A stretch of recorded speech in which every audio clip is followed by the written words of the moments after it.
It's Candace ABC Radio, and I'm super excited today because I have the incomparable Dr. Wesley Snipes.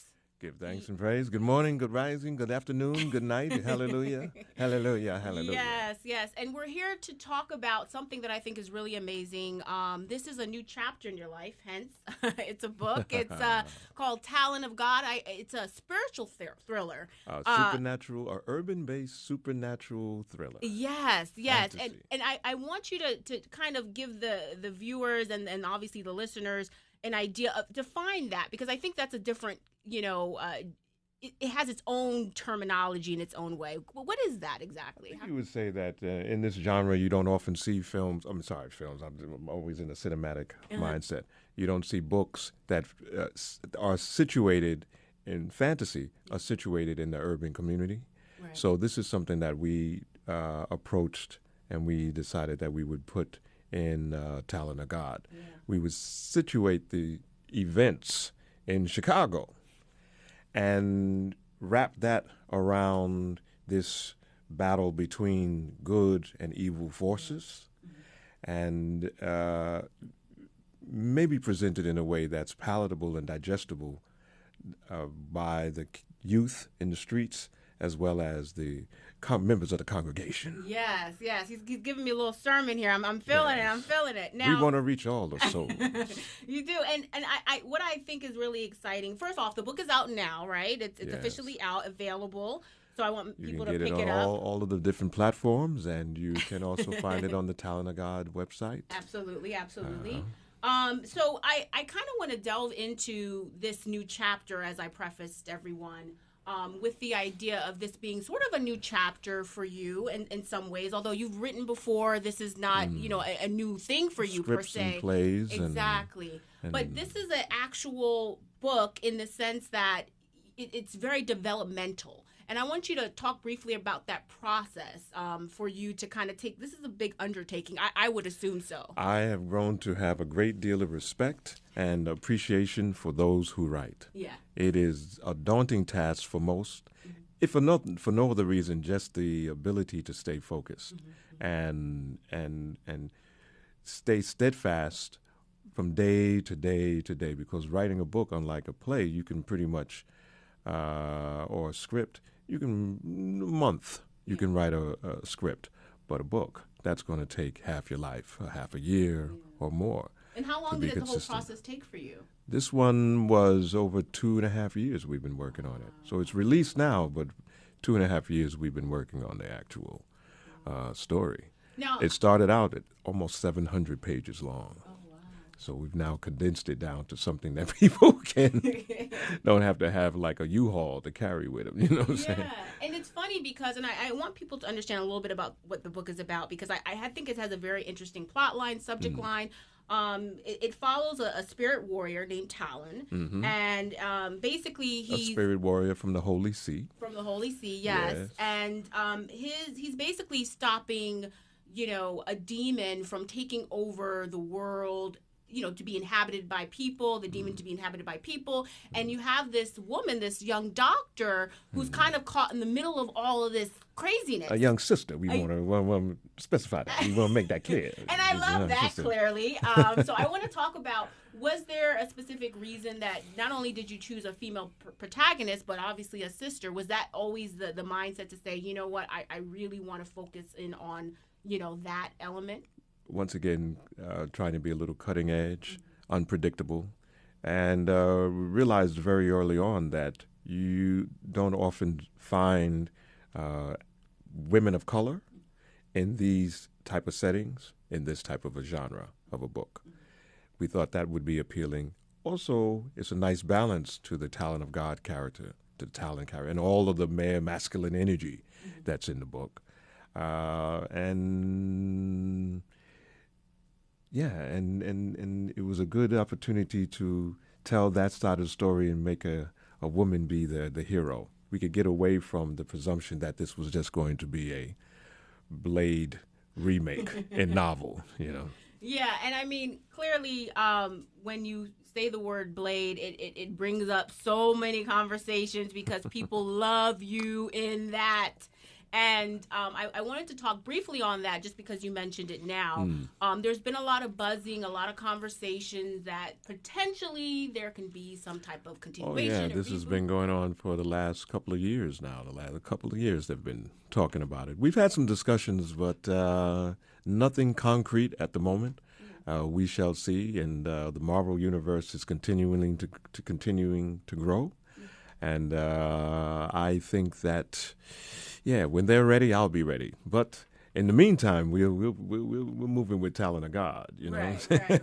Well, yeah, I mean, I think many attribute you as part of this whole movement of all these symposiums and all these things that have happened. That it took a while for them to come to that understanding, I think. You know, in the beginning, after the Trinity, most people didn't realize the depth of contribution I actually made to the films. I didn't wave the banner of being the producer, and I didn't wave the banner of I did this and I added that line and I created this and boom and I designed this.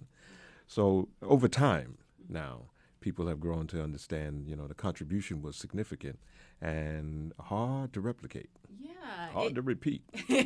Well, it's very successful. I mean, in the fact that you can also see it today with people dressed up at the Comic-Con, you know, San Diego Comic-Con. We hope and wish for the same thing with Talon of God once that film is made. Yeah, so with that being said, there will be a film for Talon of God?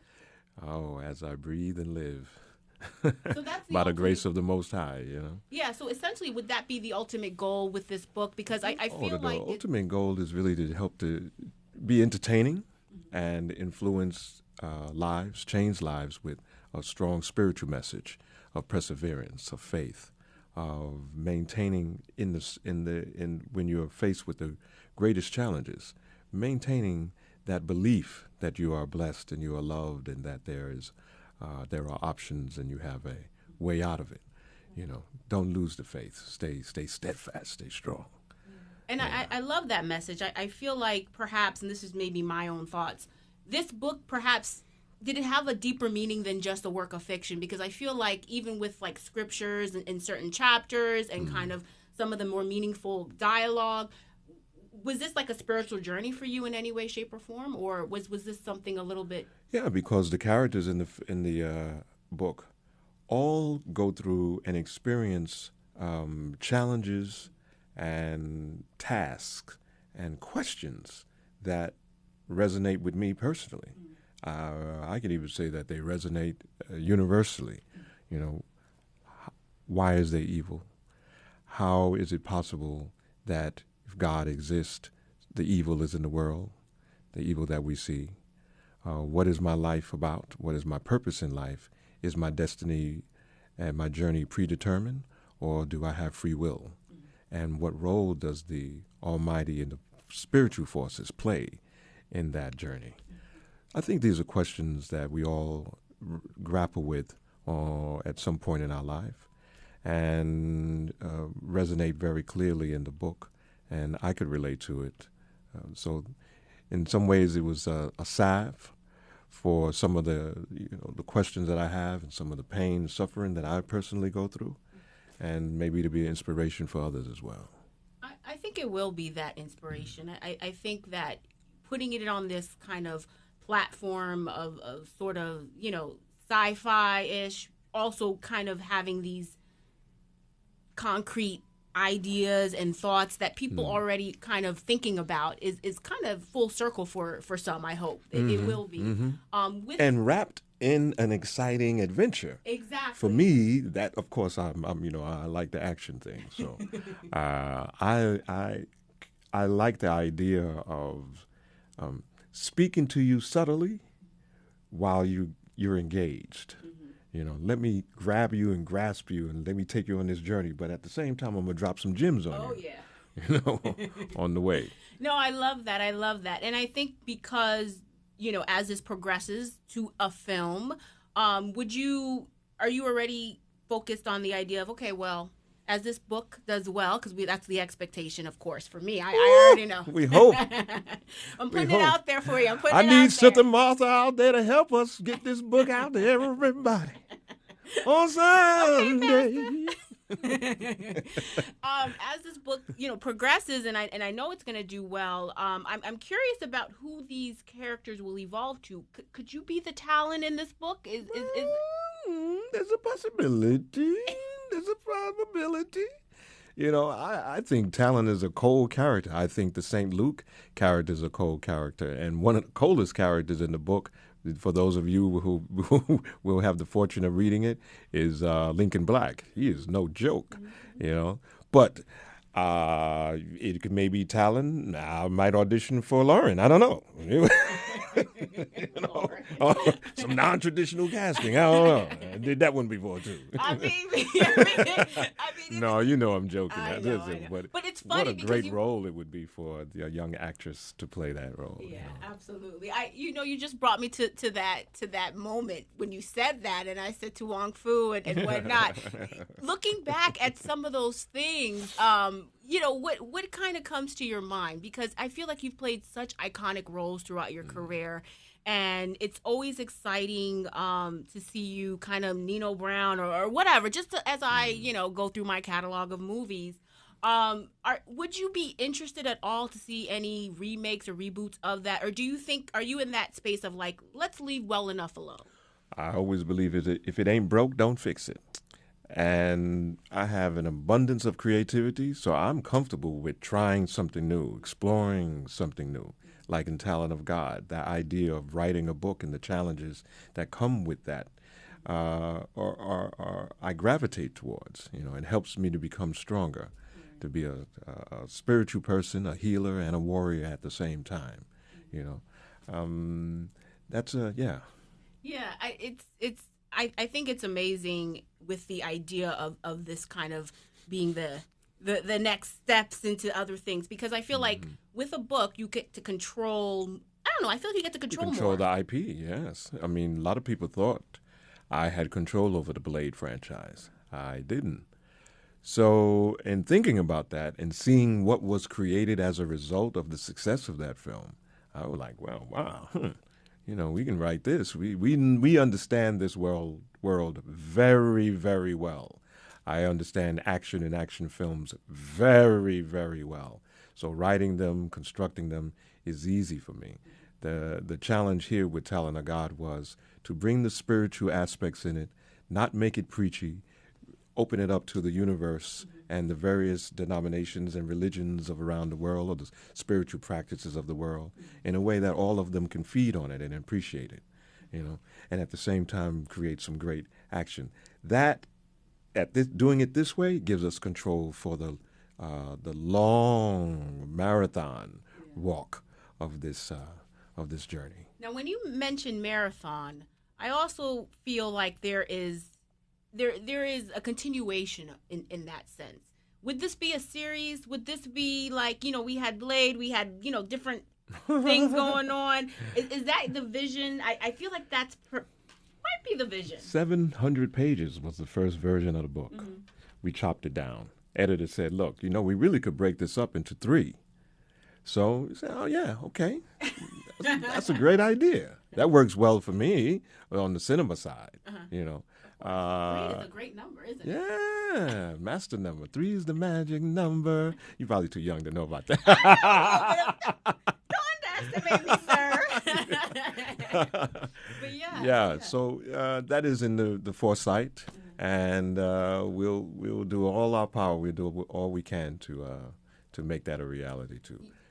Second book, telling a whole nother part of the story. We got a whole gaggle of characters that we haven't included in the first book.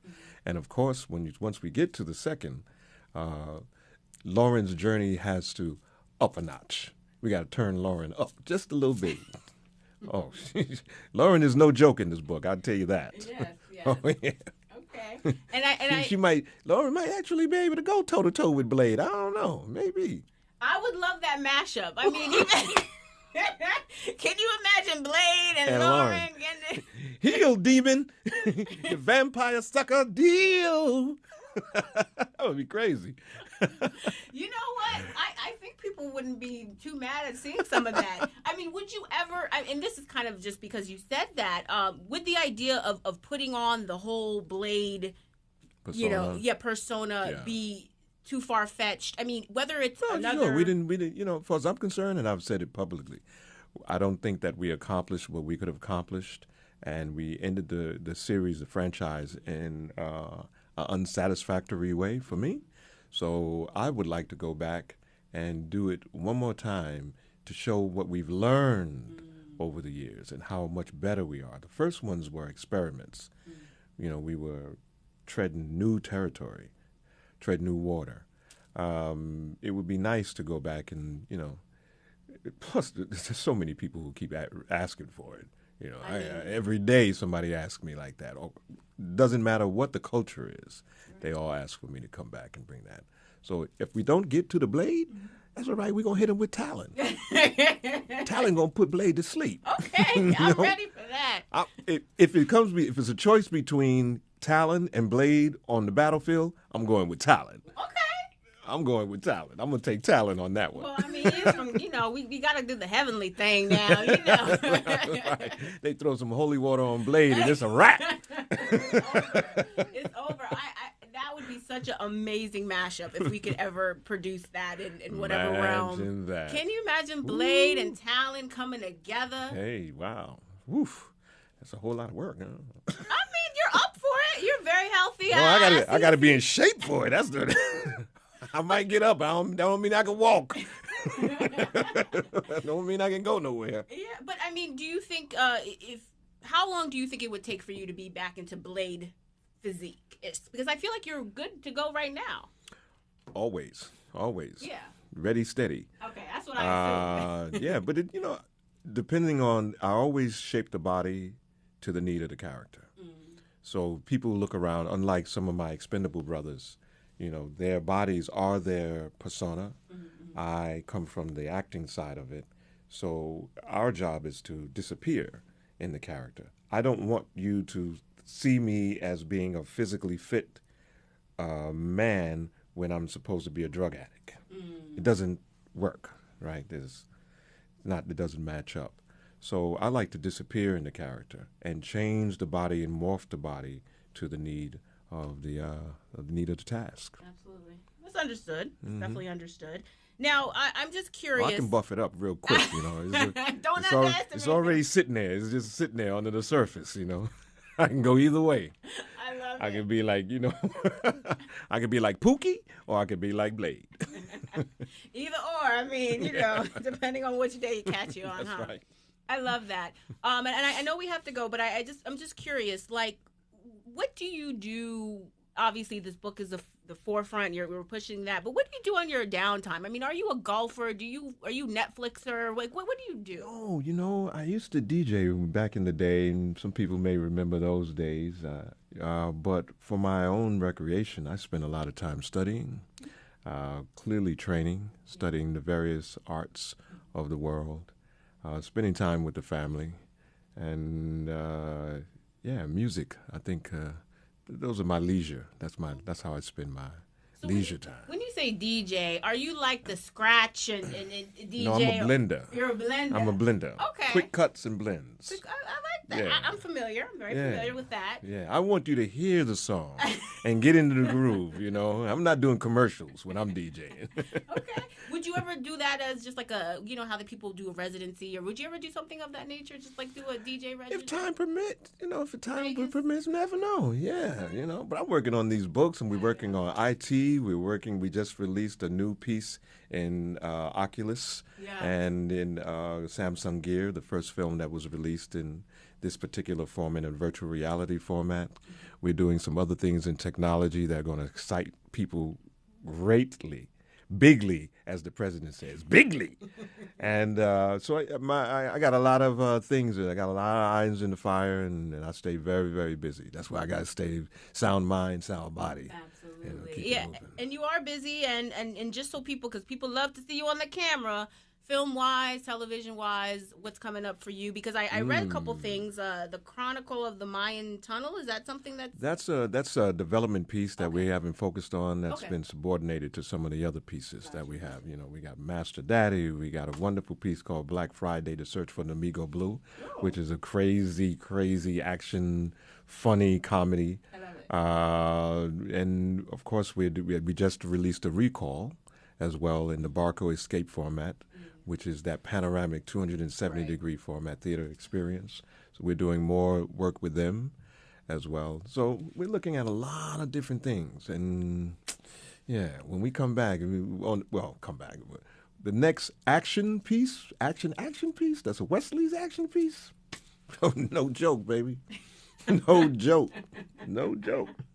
I love it. I love it. No joke. Oh, man. I can sit here and talk to you all day, but I want people to get excited with me, along with me, for this Talon of God. Beautiful. I want to give a great shout out to my co-writer, Ray Norman. Absolutely. It's ordained that he and I linked up, and we were able to contribute together and move in the spirit to do the will of the Almighty. Yes.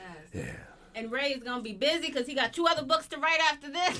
Yeah. Well, we already started. Oh. Yes, we've already started. Like I said, the very first version of the book is 700 pages, so we got plenty of story. Oh, we can go movie, we can go series, we can go graphic novel, game. And all of these things are part of the Monty House Studios, our company. That's fantastic. And you know what else is a good number? 7. 7's a good number, too. 7. Just putting it out there. That's all right. Okay. Just putting it out there. All right. Thanks so much to the incomparable Wesley Snipes. Give thanks and praise. Blessings to you and your audience. Yes. ABC Radio. This is Candace Williams signing off. Keep the faith.